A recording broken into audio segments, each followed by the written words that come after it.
Election denialism. This is from Axios. YouTube reverses misinformation policy to allow U.S. election denialism. In a reversal of its election integrity policy, YouTube will leave up content that says fraud, errors, or glitches occurred in the 2020 presidential election and other U.S. elections, the company confirmed to Axios Friday. YouTube established this policy in December 2020. 2 years, tens of thousands of video removals, and one election cycle later, YouTube said, "We recognized it was time to reevaluate the effects of this policy in today's changed landscape." When Donald Trump won the 2016 presidential election, there were videos showing election denialism all over YouTube. Not one of them has been deleted. Look at this. Protests across U.S. after Donald Trump elected president. Trump election protested by thousands across the U.S. in New York City, Chicago, Dallas, Seattle. Donald Trump election continues to fuel protests. No one at YouTube has apologized for banning videos. Here's a case in Detroit where vote counters were ordered to count votes that did not have any verified means of authenticity. Here we go, October 27th, 2020. South Carolina federal judge rules signatures don't have to match absentee ballots. So the issue here is YouTube didn't even apologize for pulling down videos with an opinion saying they didn't think Joe Biden got to be president fair and square. Why did YouTube do this? They claimed this was part of their election integrity policy. That is a lie. The Democratic Party went to their friends at YouTube and said, "As fellow Democrats, YouTube senior executives, would you mind deleting any videos that will harm the election supremacy of the Democratic Party?" And YouTube's executives said to their buddies in the Democratic Party, "Of course, we will help maintain that Democrats never lose elections again at YouTube. That's our job."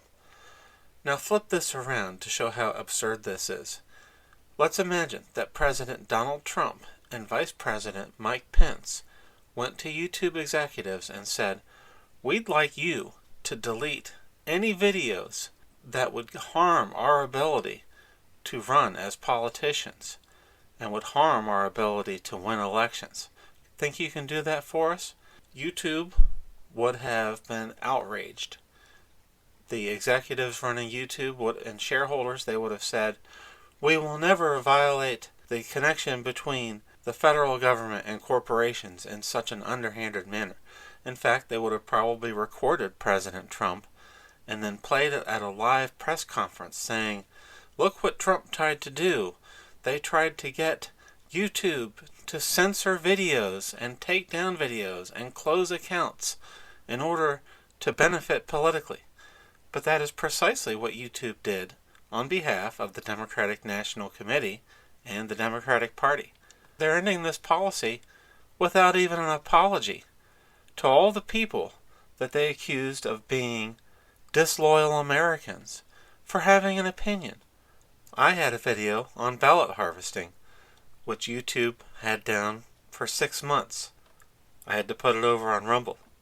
All I did was read aloud this article from California in 2018 where Nancy Pelosi had taken over the House speakership by flipping 9 safe Republican House seats magically.